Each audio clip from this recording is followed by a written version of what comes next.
Good morning, committee, and thank you for letting me speak. My name is Kim Jones. I am the co-founder of ICONS, the Independent Council on Women's Sports, and one of the U.S. representatives on the International Consortium of Female Sport. I'm here today to speak on opposition to SJ4. ICONS is a network of thousands of Olympians and professional athletes, collegiate and high school athletes, and sports policy experts, all committed to ensuring women and girls have fair and safe competition at every level and in every sport. Sex is real. It is defined by gametes, and that is true in all mammals. The entire body is organized around the production of either sperm or ova. There is no system of the body that is not impacted by this from utero. There is no reboot, there is no undo, and no human can change sex. The effects of sex are permanent. The result of sex is that men and women are built differently in almost every way. We measure it in labs, in science, in performance, and its impacts are enormous for women across all cultures. A great example of this is the fact that a man's punch is 160% stronger than that of a woman. These sex differences mean that men hold the physical and sexual power over women in society. This has all become very clear to the public in recent years in sports, and I had a front row seat when my daughter raced against Leah Thomas. My daughter and her peers were marched into locker rooms where a man would be undressing and watching them undress. I saw the ramifications firsthand. I saw the tears, the struggle, and I watched as strong, confident young women became frightened and stopped believing that they could depend upon their leaders to protect them. The women were silenced. They were told to ignore their instinctive fear and discomfort. They were emotionally blackmailed and told that the feelings and well-being of a man were more important than their own, that his life depended upon their concession. This emotional blackmail is no different than the age-old threat that women have always faced when trying to leave abuse. If you leave, I will kill myself. If you don't do this for me, I will hurt you or hurt myself. Telling women that they are responsible for carrying the mental health burdens of another is wrong in every sense of the word. I have seen what happens when we put our women and girls through this, and I now help women and girls facing this all across the country, indeed the world. The stories, the numbers, and the impacts are heartbreaking, and they are staggering. When we tell our girls that they are more valuable as tools of affirmation or shields of protection for men, when we tell women that their accomplishments and their desire to win need to be set aside to make someone else feel better. Ma'am, I'm sorry to interrupt, but your time has elapsed. If you could summarize the remainder of your testimony in a sentence or two, please. Sure. This issue is not complicated. It's very simple, but it is contentious because gender identity is in conflict with sex. When it comes to women's sex and man's gender identity, you cannot protect both. You have to choose. You can choose to respect the identity of a man in a women's prison, or you can protect the woman's right not to be housed with male inmates. You can give women the right to consent to male nudity, or you can give men the right to expose themselves in women's spaces. You simply cannot do both. It has enormous impacts. I urge the committee to abandon this push to redefine sex in the law and instead draft legislation to protect the rights of women and girls in Connecticut.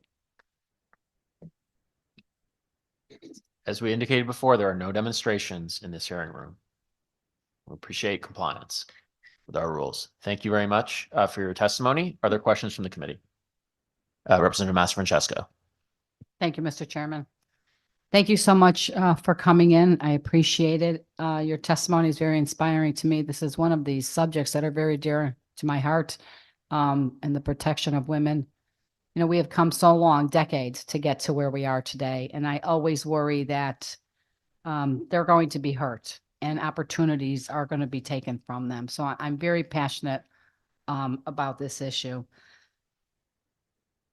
I'm just curious, in the organization that you're in, how widespread is this problem? You know, because sometimes we just focus on, one or two events. We hear about Leah Thomas, maybe we hear about somebody else. I don't know. I don't know if people realize how widespread this is. Would you know based on There's- your organization? Yes, there's not a sport that's not impacted. There's not an age group or a competition level that's not impacted. It is incredibly widespread. And I mean, I can tell you stories of women and girls suffering concussions around the country that these stories do not make it into the media. My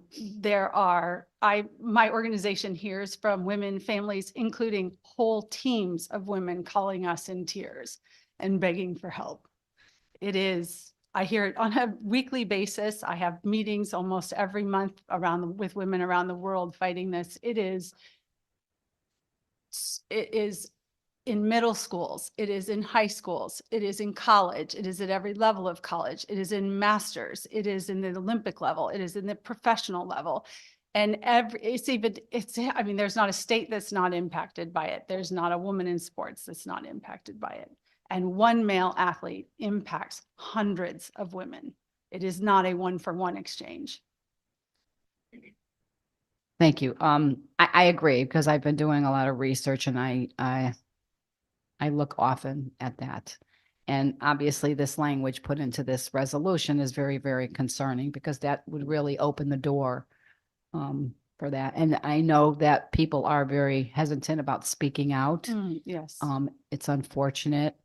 Have the girls and the sports on the teams and so forth, have they been silenced? Have they tried to speak out? Oh, Can you- yes. Can you explain that to me based on your experience? Oh, sure. The girls were marched into mandatory meetings in the Ivy League across the entire Ivy League and told not to speak, that there would be ramifications for them. And there were girls punished on some of the teams.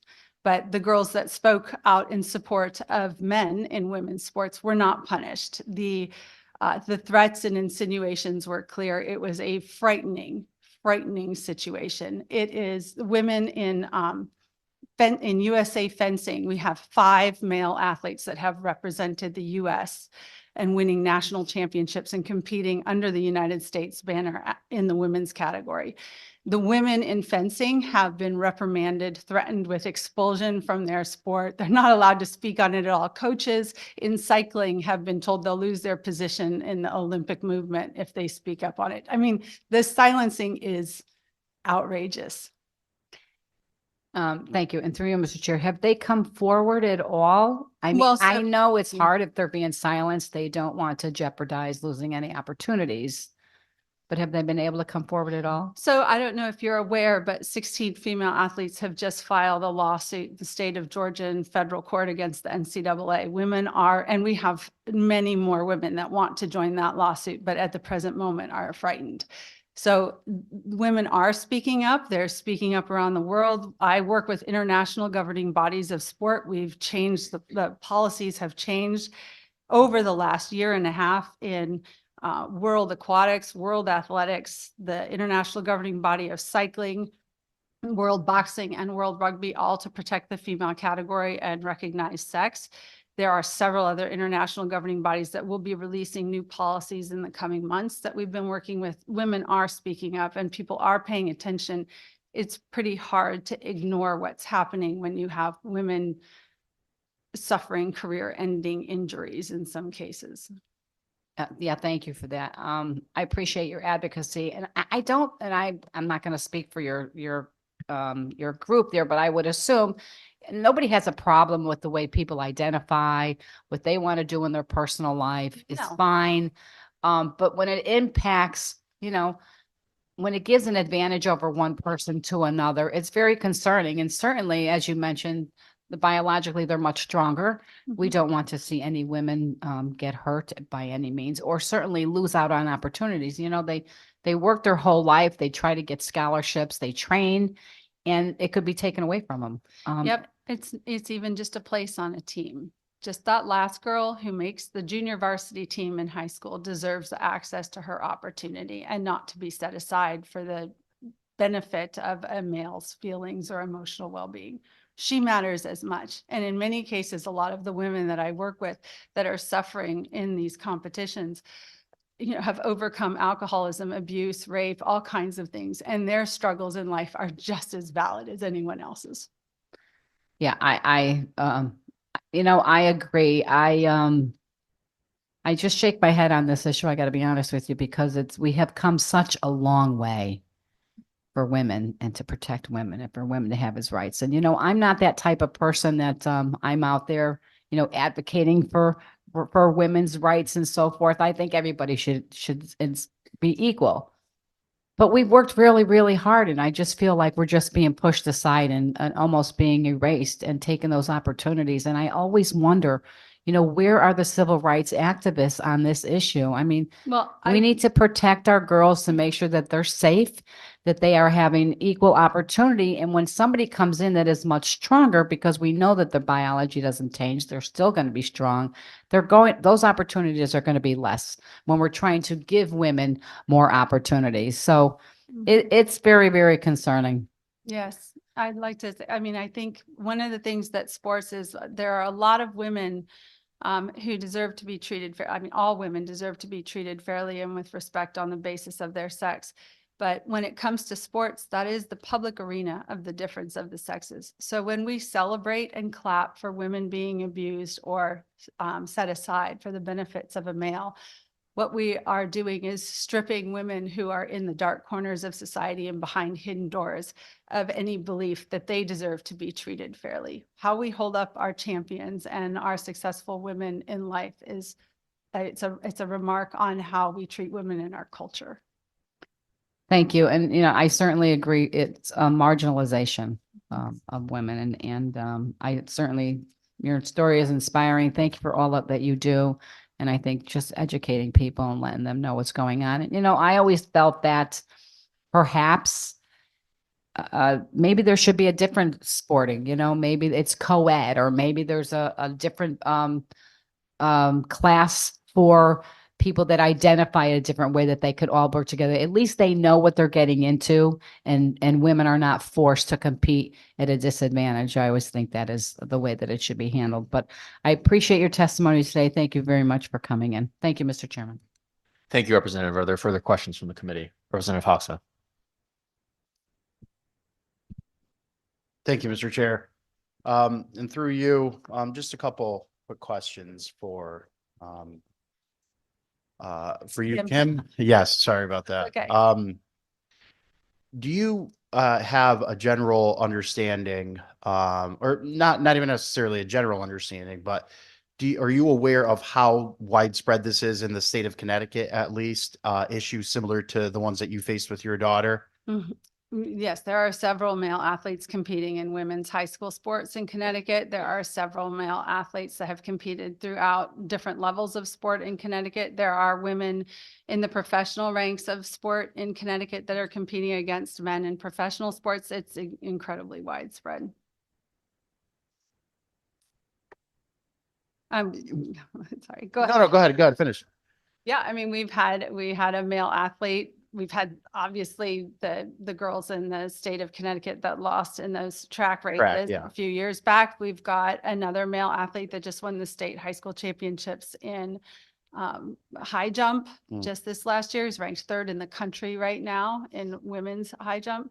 My daughter obviously facing those issues when she's attending college.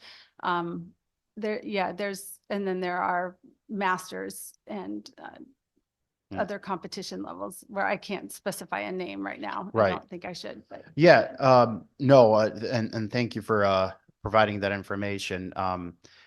In high school, I was a wrestler, and wrestling is one of those few sports that's co-ed. Both boys and girls can compete, and even against each other.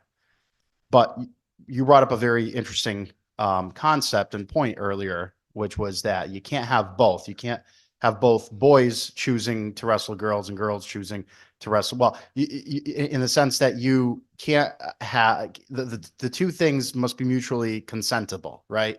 Well, consentable. What I meant by that was saying you can either, if you're in a bathroom or a locker room, you either support the women who have the right to undress and use that space as a sex separated space, and who don't consent to having men around them, or you choose the man who gets to enter the women's space. You You can't have both. do both. You can't respect both. They are in rights in that direct situation. conflict, right? And through you, Mr. Chair, if I could continue, well said. And, in the case of wrestling, of high school wrestling, girls are choosing to enter, a sport, a competition, which is predominantly, male, competitors. Correct. And so it's their choice to enter that field. It's not being imposed on them. It's not like there's a boys wrestling and a girls wrestling, and then, you know, the biological male is imposing himself on the girls team by choosing to wrestle in the girls category, right? Correct. So I guess the point that I'm trying to make here is that, you know, that I really just want to emphasize that point that you made, which was that you can't have it both ways. And on top of that, you're also caught in this difficult position where you're trying to make these points, but it seems like you're being shut out and silenced on an institutional level. Can you describe that a little bit more? Can you give us some examples of when you've been, either successfully or unsuccessfully silenced, attempted to be silenced or silenced at an institutional level, whether that was a board of education or an athletic conference, or, just something to that level? Sure. Through you, Mr. Chair. So to address two things, I think. One is, yes, the way categories are created and the purpose of categories in sport are to be maximally inclusive.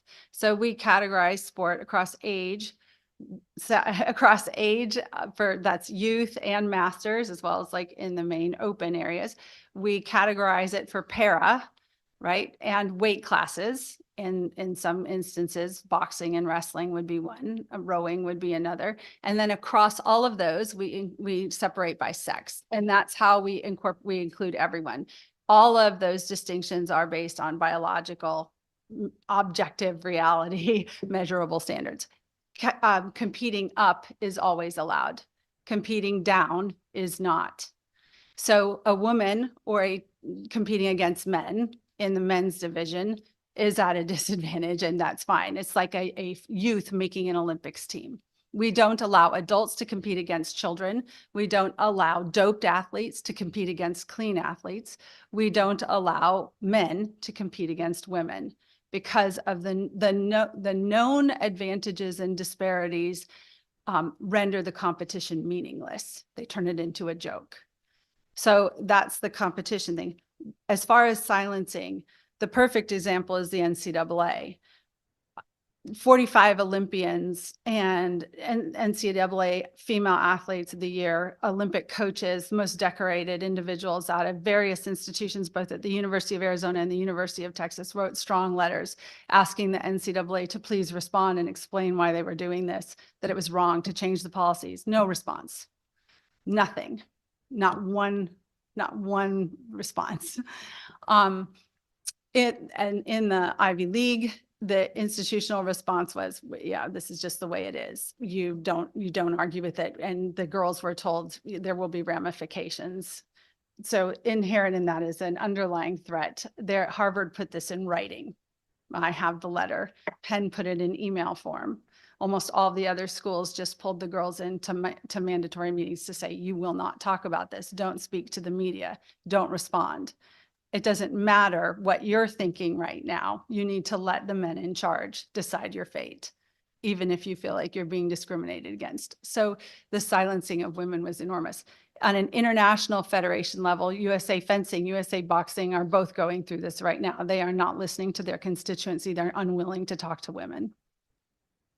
I'm sorry to interrupt. There's going to be more questioning, I'm sure, but I just want to caution us to stick to the language and the bill at hand here, or the resolution at hand. We're getting pretty far afield. This is not a resolution or a bill on women's sports generally. If there's an application of that issue to this specific resolution, we can explore that, but we're not handling that broader issue, and nor could we in our cognizance. So thank you. Representative Hoxley can continue. Thank you, Mr. Chair. And Kim, thank you very much for bringing all that to light. I'm sure a lot of us in this room have been following to varying degrees this broader topic, as the chair pointed out. And one last question, and I'll wrap it up here. If you could just talk a little bit more about, because you brought this up, the safety aspect of all this. There's I did a little bit of boxing as well, actually, and you brought that up. And I came across this video where the world champion of women's boxing sparred a male who was ranked like 300 in the world, and the male knocked him out in one punch, knocked her out in one punch.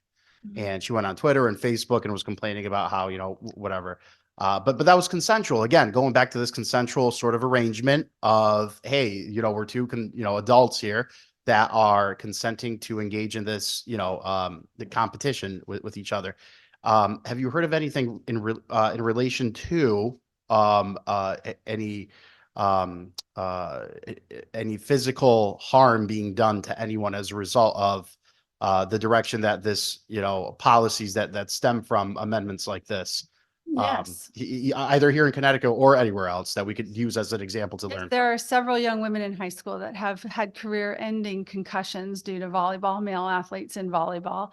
I know of women who've had their ACLs torn in jujitsu, women who've had their wrists broken in in fencing. I've had women who've had their teeth knocked out in field hockey. I've had women who've had their skulls fractured in combat sports.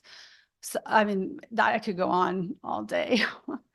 I'm not sure. So yes, there's an inherent physical risk to women, but even when physical risk isn't part of the deal, psychological risk is. Being told that as a woman that you need to step aside when a man wants your space, or when a man wants your language, or when a man wants access to a place where you are vulnerable, is incredibly hard for women to bear. They are rendered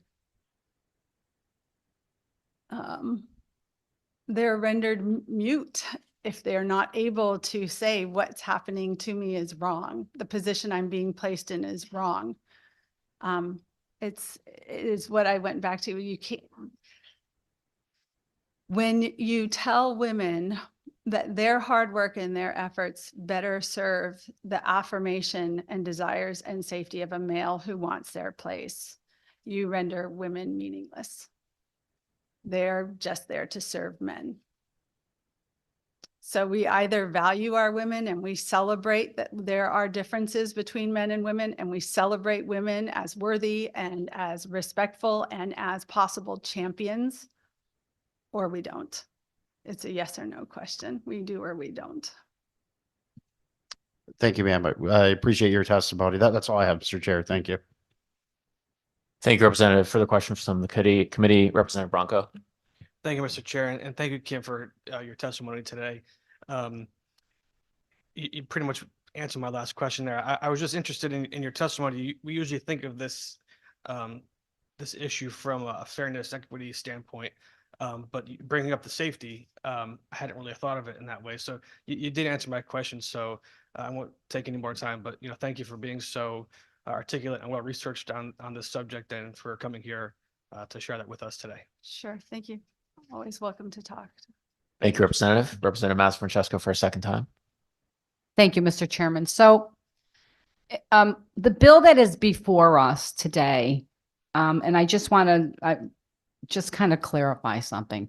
The bill before us today is changing the equal protection of the law. And just like the bill that we just talked about before, that talked about the referendum, the questions being very broad, nobody really knowing what's going on the back end. This actual language in here, it says, used in this section, discrimination in the exercise of enjoyment of civil or political rights because of sex includes, but is not limited to, discrimination in intent or effect based on pregnancy, including preventing, initiating, continuing, or terminating a pregnancy, sexual orientation, gender identity and expression, and related health care. So to the chairman's point, this absolutely, your topic absolutely has something to do with the question, with the bill that is before us. 100%. Like many other things, it could be abortion, it could be its gender identity. All of these things come into play. So I appreciate my chairman's comments on that. I respectfully disagree. All these issues that we are going to talk today about are absolutely relevant to the language that is in the bill before us. So I just wanted to make that comment. I thank you again for coming in for your testimony. And I look forward to listening to the rest of the people today. Thank you. Thank you, Mr. Chairman. Thank you, Representative. Further questions from the committee? I had a couple quick questions. I appreciate your testimony. So you're here today to testify about women's sports and protecting I'm women's here to sports. testify today about redefining sex in law and the implications it has in society at large, including in women's sports. Okay, so beyond women's sports, you're testifying? Yeah, of course, every aspect. So every aspect of life where sex is redefined to not recognize women as members of the female sex with sex-based needs and a life-born female with all that that encompasses is separating women from protection under the law. Okay. And so we cannot, women, 51% of the population cannot afford to be redefined in law as an identity. So Equating that cannot work for us. We are not. could you explain to me how you think that this language would allow women or prevent women from being protected against discrimination on the basis of sex? As soon as you equate sex to gender identity, women are no longer protected on the basis of sex. Why not? Because women are not an identity. We are a biological reality. We are born female. There is no sense of self. There's no way we present ourselves or way we dress. There's nothing, has nothing to do with how we feel about ourselves or what we believe in. Our entire system, our entire body has evolved around the production of ova. Every single system of our body is that. It is why we are built the way we are. It's why we have the struggles we do. It's why sex-separated spaces and services are necessary for women. Okay. And And So- a male who infringes on those removes that as being recognized as sex-based needs and sex-based rights. I'm a bit confused because I don't understand how this language would prevent women from being protected on the basis of their sex. As soon as you say you can't discriminate or as soon as you say you have to be able to recognize someone's gender identity at the same value of sex, what you are saying is that you've got a conflict. You're going to recognize that a male is allowed, his beliefs, his sense of self is allowed to supersede or be equated to the value of the rights of a woman based on her sex. You can't, the two are inherently in conflict. So as soon as you say that I have to recognize a man as a woman in sport, in a prison, in a rape crisis center, in healthcare, in language, a woman no longer has representation and recognition as a member of the female sex. Okay.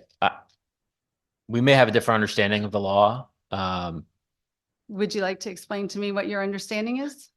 Well, the sex has a number of meanings in the law. Sometimes it's biological, sometimes it's other. What's other, what other mechanisms. meaning? It depends on the law. We have definitions in every law about what words mean. So I guess I'm confused about how this measure protects people against discrimination on the basis of sex. I'm confused about how it would thereby prevent people from being Okay. prevented from being discriminated.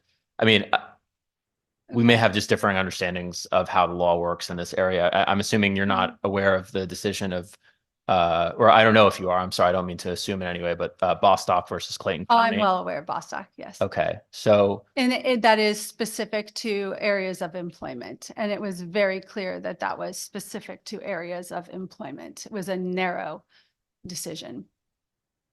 sure, but it had a understanding of sex that was not No, it didn't Purely have a different biological, correct? understanding. No, not sex. It was only gender identity.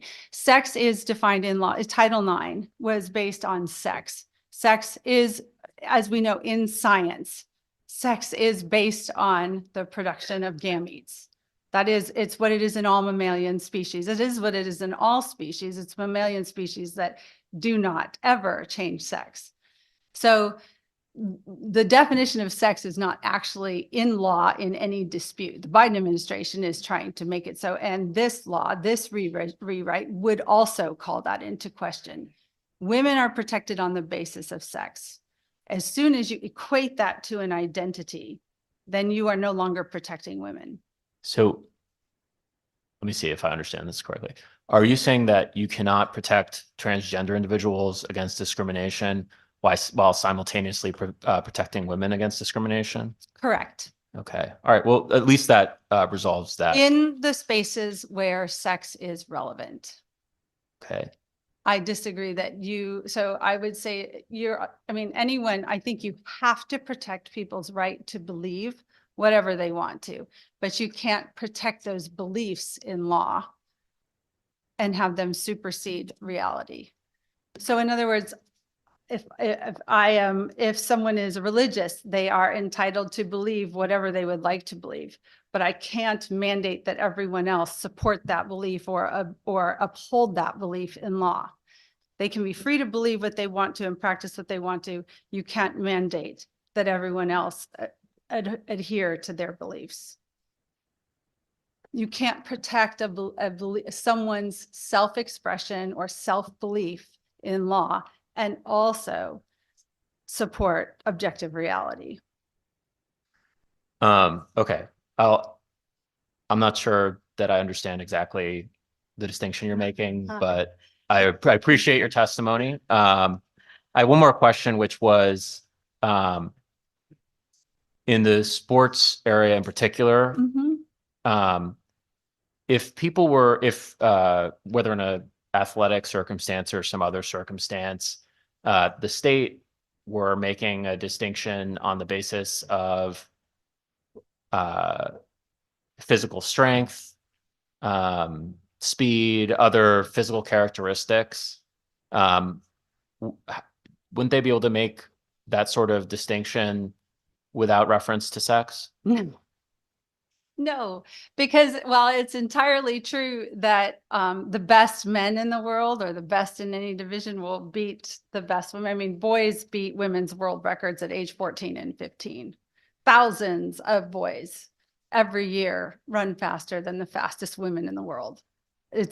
So all you're doing is you're taking two normalized distribution curves for men and women, and you're saying, I'm going to take some of the weakest men out of here and I'm going to put them against the women who are the best. You're not recognizing the unique attributes that women have and that women's skills have. You would be saying, in essence, that it's women's fault that they're not strong enough, that they're not they're just not trying hard enough. We recognize that male and female are two distinct categories because that gives women a chance to succeed, to be champions, to have full teams. As soon as the men's teams are full of men, there's no women in the men's NBA or the men's NFL because women aren't trying hard enough. It's because we're female. And if I can guarantee you that when women injected testosterone, we all of a sudden became some sort of superhuman man, that the men would be crying, this is illegal, this is drug use, get them out of here. When men have a massive advantage of 10 to 160%, depending upon the activity, when margins of victory are determined by less than 1%, less than 0.1% in many cases, you cannot grant someone that advantage and try to normalize for sex things that are part of sex: strength, speed, height, agility, reaction time, injury rate, longevity of a career, bone density, qualitative and quantitative differences in muscles. If you normalize for those things, all you're doing is normalizing for sex. You're just taking sex out of the equation. You're just telling women that they are versions of weaker men instead of telling women that they are rightfully amazing in their own development. Okay, well, I appreciate your testimony. One last question. I take it that you would continue to object to the proposed amendment, even if it accepted the athletic arena. 100% for locker rooms, rape crisis centers, prisons, anywhere that women are vulnerable and susceptible to men and need sex differentiated recognition. And if it accepted sensitive areas or places in the law where people needed to take privacy or other things like that, would that would What are remove you the asking objection? if I have an objection to gender non-conforming individuals? Absolutely not. They're my best friends in life and who I grew up with competing in professional sport. I'm asking about the amendment, which is what we have before us. Yes, so I'm trying to clarify. Do I have any objection to people being, dressing, acting, behaving in any way they like? I do not, so long as it doesn't infringe upon the rights of others. Okay. Would you have an objection to an amendment as indicated before us preventing discrimination against transgender and non-conforming individuals? Just give me an Putting example those of aside. where that would be. So no, I don't think anyone should face discrimination. Okay, that's So is all I'm that- is asking. that I mean, I okay? think Yeah. we've But I probably think we exhausted the have to- subject. That's but- fine. I think we have to be willing to recognize sex and it's where it's relevant to women. But we also within recognizing sex, there has to be an ability to recognize individuality. Meaning you can dress, act, behave, like you can be as masculine or as feminine as you need to be, but that doesn't give you the right to obfuscate your sex when it puts women at risk. I'm still a bit confused about how it applies to the amendment, but I appreciate your testimony. Just equating Yeah. sex and gender identity doesn't work out for women. That's it. I appreciate your testimony. The further questions from the committee? Senator Sampson. Thank you, Mr. Chairman, and thank you so much for being here. I Sure. apologize that I missed the first part of your testimony, but I heard it was good. People even outside the room were suggesting there was a good debate going on in here, and Okay. I'm sad that I missed it. Unfortunately, we have a lot of other responsibilities sometimes and other meetings to be in and so forth. And I certainly appreciate what you just said. The big thing for me, aside from all of the other amazing points that you made, I think you did a very good job of making the case, certainly in women's sports. But for me, it comes back to compelled speech in some respects. And also the notion that I think that a lot of women that advocate for transgender women in women's sports is this argument that transgender women is women. Mhm. And I'm worried that you put this into law, what might happen is if someone objects to that or disagrees with it, they might run afoul of this law. Or in order to participate in some sort of organized sport, you might have to acknowledge that transgender women is women. And I think that runs afoul of the First Amendment based on compelled speech. I'm just curious, since that's not a topic I think you guys covered, but I think it's something you might have an Very opinion on. relevant. Yes, I figure you have an opinion. Yes, I have. Please let us know. The language that obfuscates the reality of sex and the lives of women around the world and in every little part of the world, in small groups, schools, wherever. Any language that obfuscates sex removes women's abilities to advocate for themselves and express their needs apart from men. So as soon as you confound the language of women and remove it from the ability to describe women's lives, what they're dealing with, how they are different from the things that face men, you remove women's ability to have a voice in life. So there are examples where women have been in a court of law expected to refer to their rapist as she. That is, I mean, that's incredibly traumatic for a woman to speak about their rapist, a male rapist, as another. It's a gaslighting torture. To expect a woman who's in prison to be locked in a cell with a man and be expected to call that man a woman, to defer to his feelings about himself when she is at risk in the most vulnerable place she can be. That is, I mean, this is egregious abuse of women. Egregious. Women have to have clear language and be able to articulate their lived experience, the life of being female, the struggles that has that are not part of men's lives, no matter what. Men have a male experience. Women have a female experience. We need words to be able to describe those. It impacts our statistics. It impacts our ability to craft good policy that defends women. It impacts our healthcare. It impacts our ability to discuss reproductive rights. It impacts our ability to celebrate women as equal champions in society. It impacts our ability to talk about the world as it is before our eyes.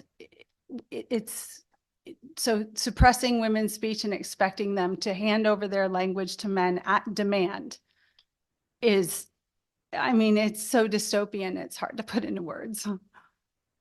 Yeah, thank you very much for those very powerful comments. I really appreciate that. And through you, Madam Chairman, since I think you're in charge suddenly. I'm just thinking, letting some of what you just said sink in, and it's definitely very powerful. And I'm just always trying to put myself in the shoes of the person on the other side of these arguments. And I'm thinking about my colleague who unfortunately he just left the room, and I don't want to put words in his mouth either, but I get this impression from a lot of people advocating for this stuff, this type of policy. What's the big deal? You know, we're just recognizing someone else's freedom. And I'm like, you are very, very clear that you recognize someone's freedom to be able to live their life as they choose, as do I. I mean, the Declaration of Independence, the most important document to me, period, pursuit of happiness. You want to do something, you should be able to, but it does have a limit. And that limit is when those freedoms interact with someone else's. Yeah. Go ahead. Going back to the language thing, I have to say, so this really became real to me when I watched what my daughter was being put through at school. It was shocking, but trying to express to friends, relatives, anyone, explaining what's going on in the locker room and why she's so upset, why the women are struggling, and saying about Leah Thomas, she doesn't belong in the locker room with the other girls. I sound like a jerk. I sound like I'm kicking another woman out of a space that she needs to change. As soon as I say he doesn't belong in the locker room changing with the girls, everyone's appalled. And when we remove women's ability to communicate clearly what they are seeing and advocate for themselves, especially when we strip that right when it comes to men, we put them in an impossible situation. They no longer have a way to communicate through images, through a mind, through an expression of what they're dealing with, an accurate portrayal of a plea for help. Right. And as you pointed out several times, there is an objective reality, and you can't just sweep that under the rug as if it doesn't exist. Yep. Thank you. I really appreciate your testimony. It's very powerful. And I want to thank you for taking the time to be before the committee today, because I think a lot of us needed to hear with very sincere clarity just how important this issue is. Thank you. Very much. And thank you, Madam Chairman. Thank you, Senator. Seeing no further comments or questions from members of the committee, thank you again for your time and your testimony.